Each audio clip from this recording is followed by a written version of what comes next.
आज की कक्षा में हम पढ़ने वाले हैं शब्द परिचय नामक जो पाठ हमारा चल रहा था उसका भाग 2, जिसमें हम पढ़ने वाले एक वचनस्य प्रयोगः, एक वचन का प्रयोग। तो यहाँ पर आपने पिछली कक्षा में देखा कि हमने किस प्रकार आकारांत नपुंसकलिंग शब्दों को समझा और आज हम उसी का एक वचन में किस प्रकार प्रयोग करेंगे ये सीखने जा रहे हैं। तो आइए विद्यार्थियों शुरुआत करते हैं। एक वचनस्य प्रयोगः, एक वचन का प्रयोग। विद्यार्थियों ध्यान से सुनिएगा और जो आपको कठिन शब्द लगते हैं उनको आप कॉपी में लिख लीजिएगा, जिससे कि आपको पाठ को समझने में बहुत आसानी होगी। तो आइए विद्यार्थियों देखते हैं। यहाँ पर देखिए एतत् यानी यह, ठीक है ना। किम क्या है, यह क्या है, यह क्या मतलब जो ये चित्र है इसमें ये वाला जो हिस्सा है, ठीक है ना, इस श्रमिका के हाथ में जो ये वाला हिस्सा है, जो ये औजार है इसका, ठीक है ना, तो इसके विषय में कहा है एतत् किम, यह क्या है, ठीक है ना। एतत् खनित्रम अस्ति, एतत् यानी ये जो है, ठीक है ना, एतत् खनित्रम अस्ति, एतत् यानी यह, खनित्रम यानी कि कुदाल, ठीक है ना, जिससे हम जमीन को खोदते हैं, ठीक है ना। अस्ति यानी है, यह कुदाल है। समझ में आ गया। एतत् यानी यह, खनित्रम यानी कुदाल, ठीक है ना। श्रमिका खनित्रम चालयति, श्रमिका यानी कि ये जो महिला है, ठीक है, इसे श्रमिका यानी मजदूरनी, ठीक है ना। खनित्रम यानी कुदाल को चालयति यानी चला रही है, ठीक है, या जमीन में यूं इस प्रकार खोद रही है, ऐसा भी हम समझ सकते हैं। तो यहाँ पर देखिए विद्यार्थियों ये जो चित्र है इसमें बताया गया ये यानी यहाँ पर, ठीक है ना, एतत् यानी यह, किम यानी क्या है, ठीक है ना, खनित्रम अस्ति खनित्र है, और जो श्रमिका है यानी ये महिला जो है, ठीक है ना, वो क्या कर रही है, खनित्रम चालयति खनित्र को चला रही है, कुदाल चला रही है। तो विद्यार्थी यहाँ देखिए आप जो शब्द है वो इस प्रकार है, एतत् यानी यह, खनित्रम यानी क्या है, कुदाल, और श्रमिका यानी कि मजदूरनी, ठीक है ना, महिला श्रमिक भी कह सकते हैं। अब यहाँ पर देखिए इनको, इन शब्दों को आप क्या कर सकते हो, वर्ण विच्छेद कर सकते हो, पहली बात।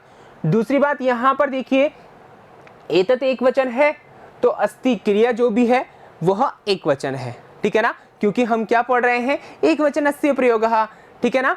अब आगे देखिए उदाहरण है, दूसरा उदाहरण हमने रखा है आपको समझाने की दृष्टि से कि एतत् किम यानी ये जो आपको चित्र नजर आ रहा है, ठीक है ना, वो क्या है, एतत् किम यानी यह क्या है। आप देखिए जरा क्या है, घर है ना, तो एतत् क्या लिखेंगे यहाँ पर उत्तर में, गृहम, घर को क्या बोलते हैं, गृहम, ठीक है ना, यह घर है।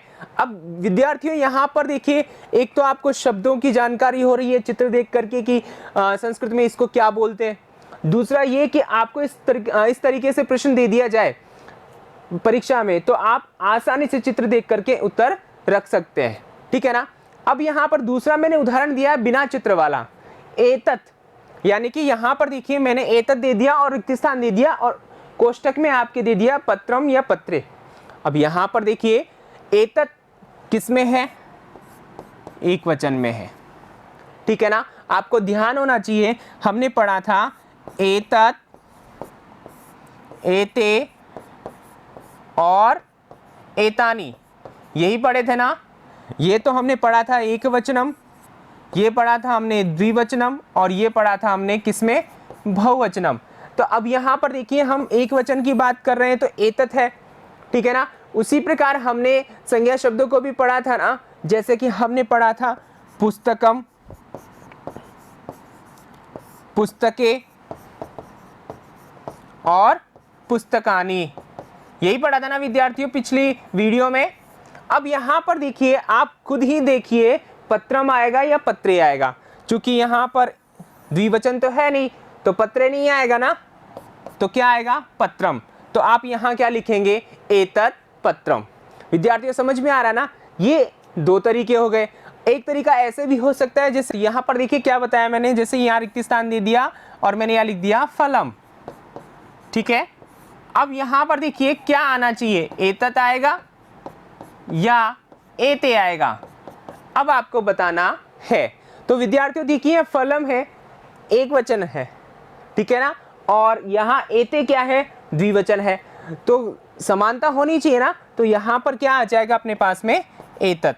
तो इस प्रकार से भी आपके प्रश्न पूछ सकता है। ठीक है विद्यार्थियों, तो ये एतत् हमने पढ़ा, ठीक है ना। अब आगे देखिए,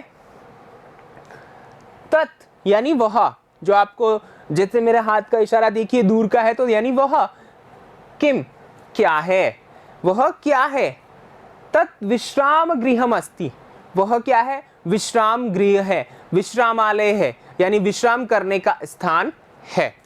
तत् यानी वह, विश्राम गृह का मतलब है विश्राम करने का स्थान या विश्रामालय, ठीक है ना।